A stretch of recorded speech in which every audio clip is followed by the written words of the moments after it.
Cik.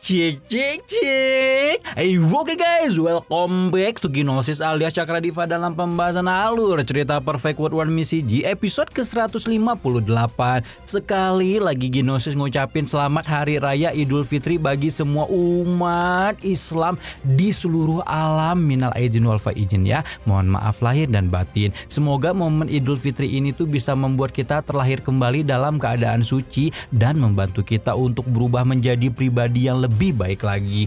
Amin. Oke, seperti biasa kita review dulu episode sebelumnya yang menceritakan bagaimana Xiao telah memasuki altar kuno tertinggi untuk menyelesaikan kualifikasi akhir memasuki alam kuno abadi. Namun Xiao dan keturunan pendosa lain terus saja diganggu oleh antek-antek dajjal aliran besar termasuk para pelayan Raja 6 Mahkota. Sehingga pemuda batu kecil itu pun menunjukkan keopeannya yang enggak ngotak untuk menunjukkan kepada antek-antek dajjal itu bahwa keturunan darah pendosa adalah seseorang yang tidak bisa mereka tindas terus-menerus. Gimana cerita selanjutnya? Semut aja kalau diganggu terus gigit, apalagi Xiao ya.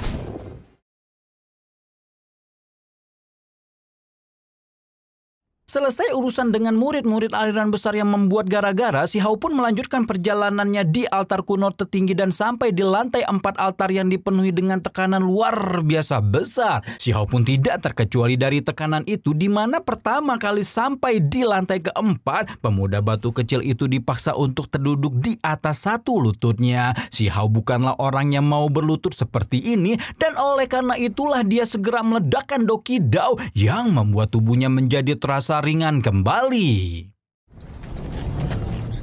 Begitu tubuhnya menjadi ringan, Xiao pun bisa melanjutkan perjalanan di lantai 4 yang seharusnya terasa seperti memikul gunung di punggungnya dengan begitu mudah, membuat orang lain yang sama-sama mengikuti ujian dipaksa bengong tidak menyangka jika pendosa besar ini benar-benar memiliki kekuatan se-OP ini. Singkat cerita, Xiao sudah melewati 3 lantai lagi dan merasa jika menaiki altar kuno ini sudah seperti latihan untuk meningkatkan kekuatan dan semakin semangat untuk mencapai altar yang lebih tinggi. Setelah melewati perjalanan yang cukup panjang, Xiao pun akhirnya sampai di lantai tertinggi altar kuno, yaitu tingkat ke-9.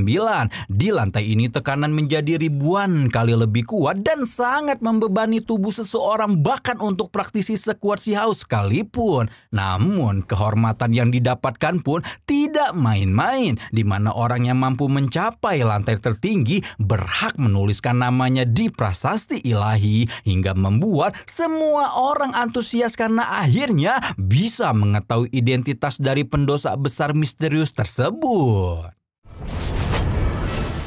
Xiao mengumpulkan energi di ujung jarinya dan mulai menggerakkan tangannya seperti menari ketika menuliskan satu demi satu garis yang akhirnya membentuk sebuah kata di prasasti ilahi. Begitu kata terbentuk, prasasti ilahi itu berfluktuasi dengan intens, dipenuhi dengan energi agung yang tidak terbendung sebelum kemudian melayang naik ke langit dan menembakkan sebuah pilar cahaya yang menembus cakrawala hingga membuat awan bergejolak. Tepat setelah langit bergejolak, sebuah tulisan emas muncul dari balik awan membuat orang-orang auto ribut karena ternyata Xiao menuliskan nama pendosa di sana.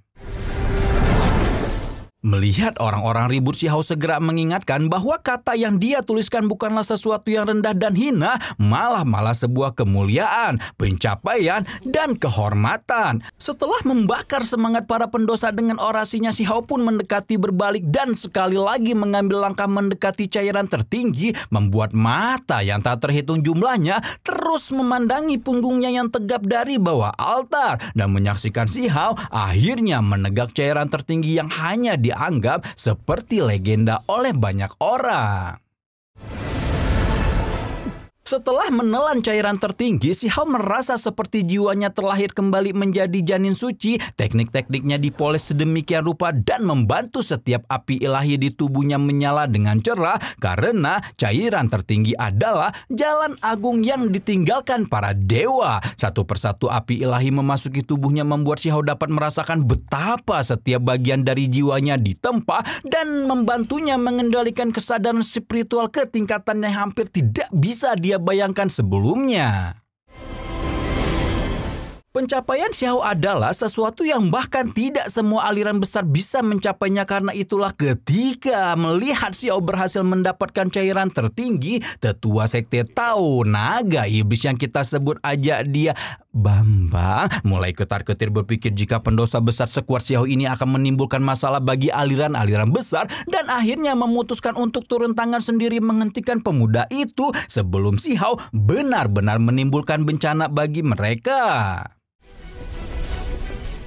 Dan benar saja, setelah Xiao turun dari altar tertinggi muncul 3 artefak surgawi, yaitu pagoda penekan jiwa, lonceng pengubur jiwa, dan jarum pemusnah jiwa yang dikirim oleh Bambang. Orang-orang tahu bahwa artefak jiwa tingkat tinggi seperti ini pasti dimiliki oleh dewa surgawi sekte Tao Naga Iblis yang tidak terima muridnya digeprek massal oleh Xiao. 3 artefak surgawi itu mulai berputar di sekitar Xiao hingga membentuk puting beliung. Namun Xiao masih tidak menunjukkan raut khawatir, malah dengan santainya menarik keluar tombak guntur dan mulai menghancurkan artefak jiwa surgawi itu satu persatu.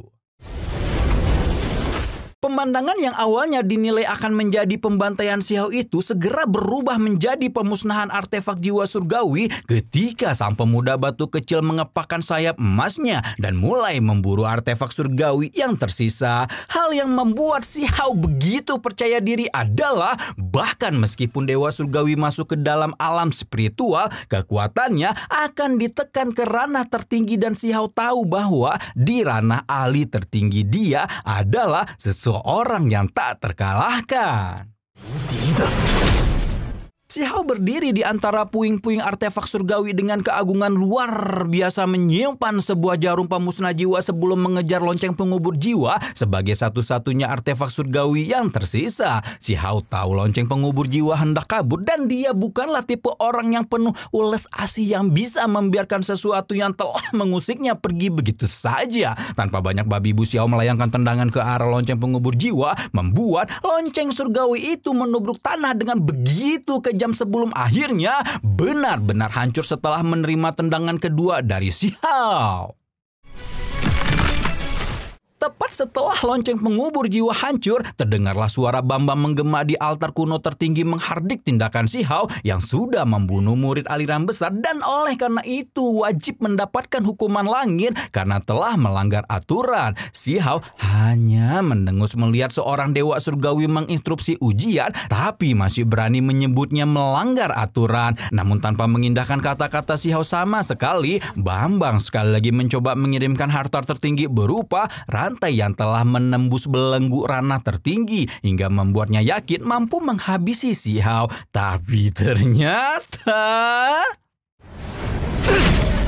Tapi ternyata bahkan harta tertinggi aliran besar yang mampu menembus belenggu ranah ahli tertinggi mampu dihancurkan oleh Xiao, membuat Bambang akhirnya menunjukkan diri setelah dipaksa meludahkan seteguk darah dari mulutnya. Tidak mau bermain-main lebih lama, Xiao sekali lagi menarik keluar tombak gunturnya dan melesat ke arah Bambang sebelum mengayunkan tombak itu berkali-kali sampai bertuburkan dengan bilah pedang naga iblis sang ketua sekte.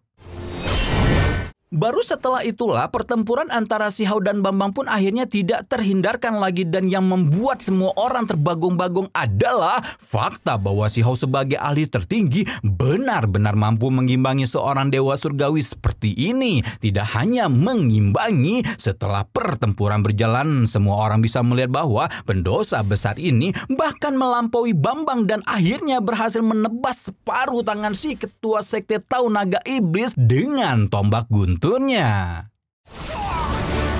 Bambang hanya bisa meraung dengan menyedihkan ketika Xiao mengambil separuh tangannya sebelum menghardik dengan ganas bahwa tidak ada tempat bagi pendosa seperti Xiao. Xiao tentu tidak ingin membiarkan bapak-bapak toksik itu berbicara lebih banyak sebelum meledakkan energi Dao di tubuhnya seperti banjir dan menginjak ke tubuh Bambang dengan begitu kejam. Tidak selesai sampai di situ, Xiao menarik keluar jarum pemusnah jiwa yang sebelumnya dikirimkan Bambang untuk menghabisinya dan menggunakan artefak surgawi itu untuk membunuh pemiliknya sendiri. Artefak surgawi memang amatlah dahsyat karena setelah diaktifkan tidak hanya tubuh spiritual seseorang yang hancur, namun tubuh fisiknya pun turut mengalami pembantaian sehingga orang-orang sekte tahu naga iblis yang ada di luar auto berteriak panik melihat bagaimana Si Hao benar-benar membunuh seorang dewa surgawi dan segera melapor kepada ketua sekte tentang kejadian ini. Sementara orang-orang tahu naga iblis kebingungan, kualifikasi di alam spiritual telah berakhir dan akhirnya para peserta yang tersisa segera dipindahkan ke alam selanjutnya, yaitu tanah tak bertuan. Si Hao mengedarkan pandangannya ke pegunungan yang membentang di sekitarnya dengan hati-hati. Karena meskipun tanah tak bertuan tampak indah, Si Hao tahu tempat ini bisa menghabisinya kalau tidak hati-hati. Belum sampai Si Hao selesai melakukan pemindaian di tanah tak bertuan, pemuda batu kecil itu sudah dibuat tertegun dengan kemunculan sebuah bunga raksasa dengan aura agung, di mana bunga raksasa itu tidak lain adalah kuncup bunga jalan immortal yang akan membawanya ke alam kuno tertinggi. Kuncup bunga jalan immortal memiliki 3.000 kelopak yang mewakili 3.000 provinsi, di mana dari 50 juta peserta akan memasuki alam kuno abadi melewati jalan provinsinya sendiri. Bunga jalan immortal ini terus memancarkan fluktuasi agung sebelum menciptakan semacam hujan yang dipenuhi dengan aura keberuntungan. Seorang siluman surgawi bernama Gekian tiba-tiba muncul di sisi Si Hao ketika mengatakan betapa besar keberuntungan yang dihasilkan dari kemunculan bunga abadi, dan Si Hao pun memahami hal itu karena dia tahu bahwa hujan yang diciptakan oleh bunga abadi dapat memperpanjang usia seseorang sampai 100 tahun. Beberapa saat kemudian, suara menggema di tanah tak bertuan memberitahu bahwa aliran besar dapat memperhatikan situasi pertempuran 3.000 provinsi dengan artefak magis, membuat Si Hao berpikir jika dia tidak perlu lagi menyembunyikan identitasnya. Namun Si Hao tidak bisa berpikir lama-lama karena Gekian terus mengajaknya bicara dan menawarkan Si Hao untuk menjadi bawahannya. Si Hao menolak tawaran itu meskipun tahu jika mungkin kekuatan Gekian cukup lumayan, namun obrolan di antara keduanya harus dihentikan ketika semua orang dikejutkan dengan kemunculan tiba-tiba seekor naga yin di tanah tak bertuan. Kemunculan naga yin membuat Gekian cukup terkejut karena naga yin merupakan eksistensi besar di tanah tak bertuan dan kemungkinan keluar karena tertarik dengan kekuatan luar biasa yang dipancarkan oleh kuncup bunga jalan immortal. Naga yang memancarkan cahaya hijau itu menggeliat di langit beberapa lama sebelum meluncur ke arah kuncup bunga jalan immortal yang telah menarik perhatiannya. Namun bahkan sebuah eksistensi sekuat naga yin pun tidak mampu mendekati bunga keabadian dan dikirim terbang setelah tubuhnya menghantam pelindung di sekitar kuncup bunga jalan immortal. Di saat yang sama dengan terpentalnya tubuh naga yin, sesuatu yang diliputi kekuatan jatuh dari langit membuat Si Hao buru-buru mengaktifkan pupil gandanya untuk melihat apakah yang telah dijatuhkan oleh naga yin. Si Hao nyantai setelah melihat apa yang jatuh dari langit, sementara Gekian dan semua orang malah bergegas mendekat berpikir jika sesuatu yang jatuh itu adalah kristal air liur naga yin.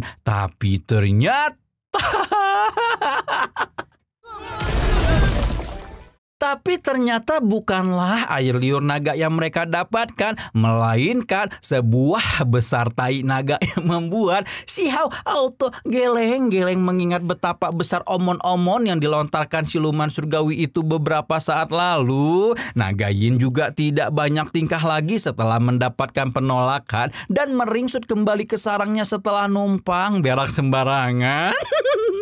Beberapa saat setelah kepergian naga yin, 3.000 kelopak bunga jalan keabadian mulai terbuka sebelum kemudian turut membukakan semacam pintu teleportasi yang merupakan jalan masuk menuju alam kuno abadi. Si Hao cukup terkejut melihat pemandangan di depannya yang membuatnya memahami betapa besar kekuatan bunga jalan immortal hingga mampu menciptakan 3.000 jalan agung seperti ini. Nah, begitu jalan-jalan menuju alam kuno abadi terbuka, 50 juta peserta yang telah mendengar instruksi akhir pun mulai bergegas ke pintu masuk provinsinya sendiri dan dengan antusias menantikan petualangan mereka di alam kuno abadi. Namun ternyata bahkan di pintu masuk alam kuno abadi pengujian belumlah berakhir karena banyak ahli tertinggi tiba-tiba terbakar habis karena kekuatan mereka tidak cukup hingga memicu kemunculan api ilahi. Si Hao hanya mengamati situasi yang berubah mencekam di hadapannya, di mana kuncup bunga jalan abadi yang awalnya dianggap sebagai tempat penuh petualang, kini telah berubah menjadi taman pemakaman. Apalagi untuk kultivator bebas yang sejak awal selalu dianggap sebagai tim hore saja dalam pertempuran jenius 3000 provinsi ini. Meskipun begitu, para kultivator bebas itu tidak ingin menyerah karena mereka yakin akan ada jalan selamat berhasil memasuki jalan keabadian. Tidak terkecuali juga si Hao. Dengan demikian pertualangan panjang si Hao dalam perang besar jenius muda 3000 provinsi pun resmi dimulai. Setelah melewati jalan agung di kelopak bunga jalan immortal, si Hao dan para peserta pertempuran jenius 3000 provinsi pun dipindahkan ke dimensi lain yang disebut dengan 3000 anak tangga batu hijau abadi kuno. Si Hao menelaah situasi di sekitarnya sebelum kemudian memahami jika sepertinya setiap anak tangga hijau kuno membawa jalan agung yang berbeda, dan dibanding cepat-cepatan mendapatkan jalan agungnya, si Hao memutuskan untuk benar-benar memahami tangga kuno ini sebelum memasuki jalan agung yang akan mengantarkannya ke alam kuno abadi. Si Hao mengedarkan pandangan dan melihat ruang-ruang di sekitarnya, melayangkan tinju secara acak dan menemukan jika memang ada dinding pembatas di sekitarnya. Meskipun begitu, dinding pembatas semacam ini hanyalah tripek bagi si Hao dan pemuda batu kecil itu bisa menghancurkannya dengan mudah. Begitu si Hao berusaha untuk menerobos dinding pembatas, muncul semacam retakan yang kemudian berubah menjadi celah spasial sehingga tanpa pikir panjang si Hao pun masuk ke dalamnya untuk mulai mengeksplor anak tangga hijau kuno dan alam kuno abadi. Sementara si Hao sudah mulai eksplorasinya, kita tengokin dulu yuk kondisi di tanah tak bertuan, di mana para penonton entah itu dari aliran besar maupun kultivator bebas mulai berkumpul demi menyaksikan bagaimana keberjalanan pertempuran jenius 3000 provinsi. 9 hari telah berlalu dan 2 dedengkot alam atas yang kita sebut aja mereka Bambang dan Dadang, di mana 2 bapak-bapak ini sepertinya memiliki latar belakang cukup berpengaruh di alam atas sehingga dapat memutuskan untuk memulai siaran langsung setelah berdiskusi tentang kemungkinan adanya orang yang sudah mencapai puncak tangga batu hijau. Orang pertama yang dilihat dalam siaran langsung adalah Ning Chuan alias Raja 6 Mahkota yang tampak sedang baku hantam dengan seorang kultivator bebas. Sebagai salah satu peserta yang diunggulkan, jelas saja Ning Chuan pasti mampu melakoni baku hantam dengan cukup mudah, bahkan hampir tidak menggerakkan tubuhnya sama sekali sebelum akhirnya menyudahi pertarungan dengan merenggut kesadaran lawannya. Oke, lanjut ke siaran kedua di mana peserta selanjutnya yang diliput adalah sang pewaris istana abadi alias Dicong. Dicong juga tampak sedang terlibat pertempuran dengan seseorang yang kalau kalian ingat bentukannya tuh mirip kayak dewa api yang muncul puluhan episode yang lalu tapinya. Pertempuran antara Dicong dengan si dewa api ini berjalan cukup alot hingga akhirnya sang pewaris istana abadi mengeluarkan sebuah artefak surgawi yang memunculkan sosok bayangan Dicong raksasa dari balik punggung. Siaran langsung pertarungan Dicong udahan dulu ya. Sekarang kita lihat peserta unggulan lain yaitu Raja 10 Mahkota alias si Guan Wang menunjukkan sesosok pemuda tampan dengan rambut yang melambai mengikuti arah angin. Pemuda itu menunjukkan tatapan dingin yang seolah bisa membekukan dunia, dan meskipun si Guan Wang tidak melakoni pertarungan apapun ketika siaran langsung, semua orang di sana cukup sudah memahami jika kekuatan sang Raja 10 Mahkota sudah lebih dari cukup untuk membantai ratusan kerucil aliran besar sekalipun. Tidak hanya golongan aliran-aliran besar saja yang diliput secara langsung, dapat kita lihat jika perwakilan Akademi Tianxian alias Qing Yi dan Feng Wu juga mengikuti pertempuran 3000 provinsi, dan tidak ketinggalan juga teman-teman pungutnya Si Hao yang baru, yaitu Cao Yuseng dan Tayin Yutu, di mana Cao Yuseng hanya bisa menengus menderita karena selama keberjalanan acara dia terus dijadikan kelinci percobaan oleh Tayin Yutu. Oke, kita move on lagi. Kali ini ke lokasi di mana adiknya Si Hao alias Qin Hao berada, yang sedang baku hantam dengan sesosok manusia emas raksasa. Seperti yang diharapkan dari pewaris Gunung Bulao, Qin Hao mampu menumbangkan manusia emas itu hanya dengan satu serangan, membuat percakapan pribadi segera terdengar, terutama tentang julukan Qin Hao sebagai penguasa dua tulang tertinggi. Mendengar tulang tertinggi disebut-sebut, Qin Yin auto mode mengingat anak sulungnya dan berpikir betapa jika Si Hao masih hidup, dia percaya bahwa nama pemuda batu kecil itu pasti akan menggemparkan dunia. Di saat yang sama, kebetulan seorang petinggi sekte Tao Naga Iblis ingin melihat siaran langsung dari si pendosa besar yang nyari ribut muluk sama sektenya, menunjukkan lokasi Si Hao di mana pemuda batu kecil itu masih terus memecahkan dinding pelindung secara acak hingga membuat semua orang kebingungan. Namun yang menjadi bagong adalah ketika Ming Tu alias Dewa Alam Baka yang menaruh perhatian pada Huang ingin melihat pemuda viral yang menggoncang alam atas tersebut, layar siaran langsung justru kembali kepada Si Hao, menunjukkan bahwa Huang dan pendosa besar sebenar-benarnya merupakan orang yang sama.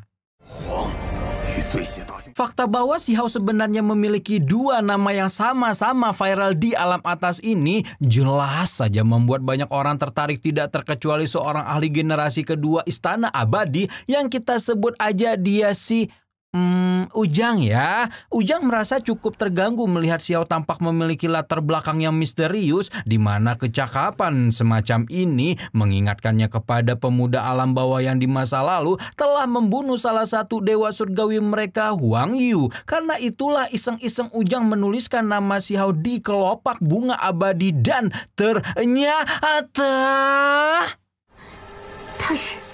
ternyata benarlah apa yang diduga Ujang, di mana Huang sekaligus pendosa besar yang viral di alam atas sebenar-benarnya adalah pemuda yang sudah lebih dulu menggoncang alam bawah. Berhubung sudah menangkap tanda-tanda kalau identitasnya sedang dicari, Si Hao pun memutuskan untuk mengungkap sendiri identitas aslinya sebelum kemudian mengingatkan kepada semua orang bahwa siapapun yang berani menindas keturunan darah pendosa di alam kuno abadi, maka dia tidak akan segan-segan memberikan pembalasan yang setimpal.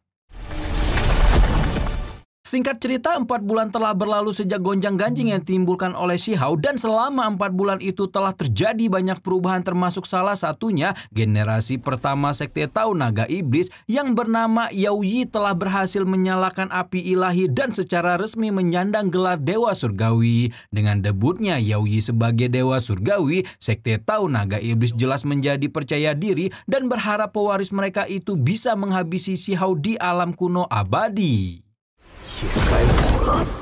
Di sisi lain, Si Hao yang masih belum memasuki satupun dunia kecil di tangga batu hijau kuno itu berpikir untuk menyusul generasi muda lain untuk menerobos ranah api ilahi. Bedanya generasi muda lain seperti Yao Yi melewati jalur kultivasi biasa dan meminjam energi di dunia kecil untuk menerobos. Sementara Si Hao menggunakan metode pembelenggu surga bumi, di mana metode ini menjadikan tubuh dan jiwa Si Hao diperlakukan seperti pil obat yang dimurnikan dalam tungku bara api. Antek dajal sekte Tao Naga Iblis auto berjulit melihat Si Hao mengambil metode yang begitu bodoh untuk menerobos ranah api ilahi, di mana jika pemunian surga dan bumi ini tidak selesai, bukannya menjadi dewa surgawi yang ada, pendosa besar itu hanya akan habis dibakar menjadi abu. Apa yang dikatakan oleh antek dajal itu tidak sepenuhnya salah, karena Si Hao sendiri juga merasakan betapa menyakitkannya metode penerobosan yang dia ambil, di mana pemunian surga dan bumi ini benar-benar membuat seluruh tubuh dan jiwanya hancur lebur. Dan benar saja, setelah proses pertama dari pemurnian tungku surga dan bumi ini selesai, Xiao dibuat menjadi babak belur hingga bahkan nyaris tidak mampu menyangga tubuhnya sendiri. Pemandangan menyedihkan ini membuat Qin Yin auto menangis terseduh-seduh melihat keadaan anak sulung yang begitu dia rindukan, sementara si Jiling tampak lebih tenang karena ayah Xiao itu percaya jika putranya akan baik-baik saja. Di sisi lain, Xiao merasa telah berhasil membuat peluang dan merasa perlu mencari tambahan energi sehingga memutuskan untuk memasuki salah satu dunia kecil untuk pertama kalinya. Dunia yang Xiao tuju adalah dunia kecil sumber ilahi abadi kuno yang dipenuhi dengan air berisi esensi energi surga bumi yang begitu kental. Xiao merasa air sungai yang syarat energi kehidupan itu bisa mengobati luka-lukanya, dan oleh karena itu tanpa pikir panjang, sang pemuda batu kecil langsung menegak air sungai sumber ilahi yang memang benar membuat kelelahan energi di tubuhnya menjadi jauh lebih baik. Namun baru saja Xiao memulihkan sedikit energinya, tapi tiba-tiba tiba-tiba muncullah naga ungu raksasa yang tidak lain merupakan tubuh naga asli sang tuan muda sekte naga Tao Iblis Yao Yi. Yao Yi dan kroni-kroninya langsung mencemooh Xiao yang sudah sempoyongan tapi masih berani mengganggu kultivasi Yao Yi di dunia kecil sumber ilahi. Karena Xiao tampak seperti biji kecambah yang kalau disenggol aja oleng, Yao Yi pun meminta anak buahnya mengatasi Xiao sementara dia akan melanjutkan kultivasi pembersihan. Namun apalah daya yang bisa dilakukan oleh antek-antek kurucil Yao Yi ini, di mana Xiao dengan segala keopeannya mampu menggeprek mereka hanya dalam beberapa pertukaran saja.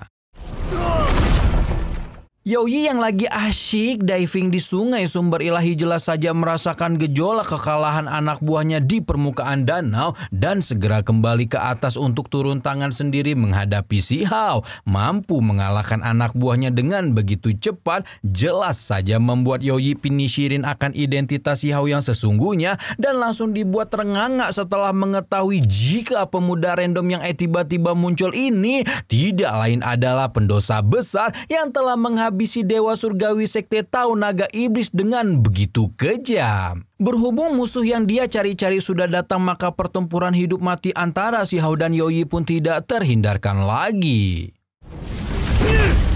Awalnya Yao Yi yang sudah menerobos ranah api ilahi memang tampak lebih unggul sehingga mampu mendorong Xiao sampai tenggelam dalam lautan luka dalam sungai sumber ilahi. Namun tidak disangka-sangka air yang kaya akan esensi kehidupan surga bumi itu malah membantu Xiao menyempurnakan api ilahinya sendiri, menyelesaikan metode pemurnian tungku surga bumi yang telah dia mulai dan akhirnya menghantarkan Xiao melewati gerbang ranah api ilahi sebagai dewa surgawi. Dengan menembus ranah api ilahi, kekuatan Xiao langsung meningkat berkali-kali lipat hingga berhasil mendaratkan serangan yang cukup keras untuk Yao Yi dan memaksa tuan muda sakti Tao Naga Iblis itu kembali ke wujud aslinya. Naga Yao Yi meraung ke udara berkali-kali menembakkan pilar energi ke arah Xiao sebelum akhirnya mengubah arah tembakan itu ke cakrawala dan menciptakan awan gelap yang bergulung-gulung di langit dunia sumber ilahi. Xiao memilih untuk diam dan mengamati apa yang hendak dilakukan oleh Yao Yi ketika kemudian pewaris sekte Tao Naga Iblis itu menyatu dengan gulungan awan gelap dan mengaktifkan teknik pusakanya yang disebut sebagai Naga Iblis membelenggu langit. Seketika tiga angin puting beliung mengepung Xiao dari segala penjuru. Yao Yi meraung dengan penuh percaya diri mengatakan jika bahkan dewa surgawi sejati pun akan kesulitan melepaskan diri dari teknik belenggu langitnya. Namun sayangnya teknik pembelenggu hanyalah teknik pembelenggu dan tanpa serangan yang berarti adalah sebuah ketidakmungkinan bagi Yao Yi untuk mengalahkan Xiao. Dan benar saja hanya dalam beberapa kedipan mata Xiao telah mendaratkan pukulan demi pukulan penuh cinta kasih yang menghujam tubuh Yao Yi dari segala penjuru mata angin, membuat tubuh naga raksasa itu pada akhirnya hanya bisa terlempar menubruk tanah dengan begitu kejam. Yao Yi mengeluarkan raungan merana bertinyi-tinyi, kenapa bahkan setelah menjadi seorang dewa dia masih belum bisa mengalahkan pendosa besar layaknya Xiao. Sayangnya meski Yao Yi adalah seorang dewa surgawi, Xiao Xiao sekarang juga sudah menjadi dewa surgawi. Dan seperti kata pepatah, Xiao adalah praktisi yang tidak terkalahkan selama lawannya berada pada ranah yang sama.